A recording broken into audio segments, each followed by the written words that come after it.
5 years ago, when I was preparing for my residency interviews, there were not a lot of resources I could find that were helpful. ECFMG did some webinars that have since disappeared from their website.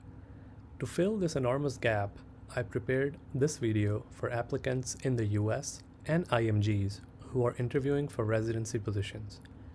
My name is Abdul Abid, and I'm a surgical pathology fellow at the University of Pittsburgh Medical Center. When it comes to interviews, first of all, you need to have a strategy. Keep in mind that interview time ranges from 20 to 30 minutes with each faculty member. Most questions are not going to be technical or about the specialty itself. They are trying to evaluate you as a person, not as a fully formed resident. So, what should you do before the interview itself? Go through your CV and personal statement and know them inside out. Most people are going to ask you things that you mentioned in there. Ideally, the program will send you an itinerary and you can do some research on people who will be interviewing you. That would give you some talking points for the interview day itself.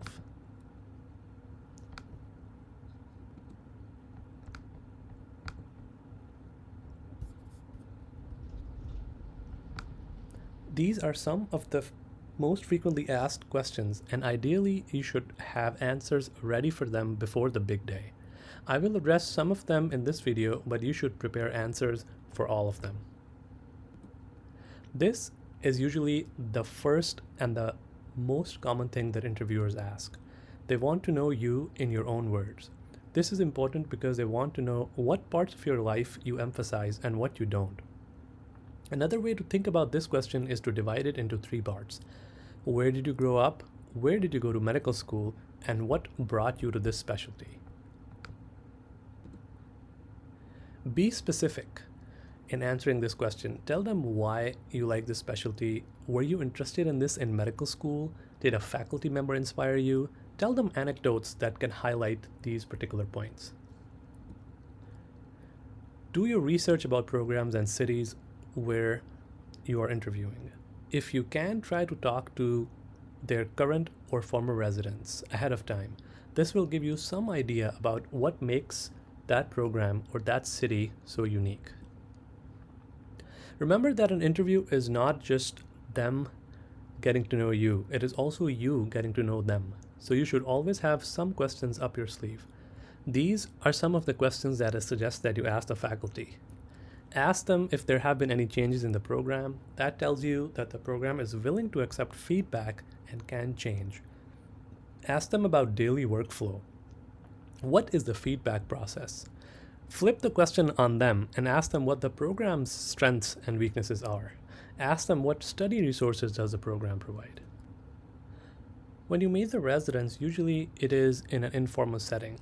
So these are some of the questions that you can ask them. And my recommendation is to definitely ask the last question on this list.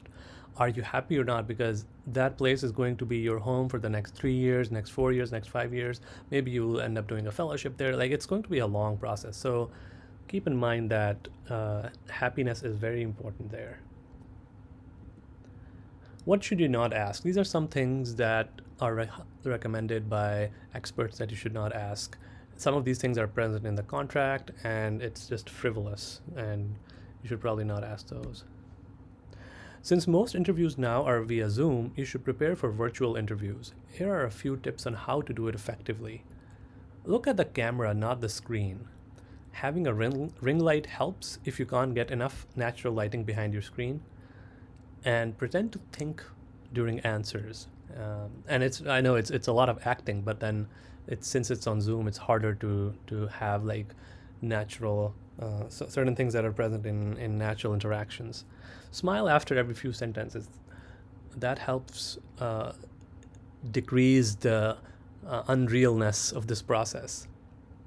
Expect the unexpected, because technology can fail at the worst possible time. Try to get a phone number for at least the department's coordinator, so if you somehow lose internet access, or if the program's internet is not working, you can contact someone and you can let them know what's going on. Make a list of pros and cons as soon as you're done with that interview. And be honest when you're doing that.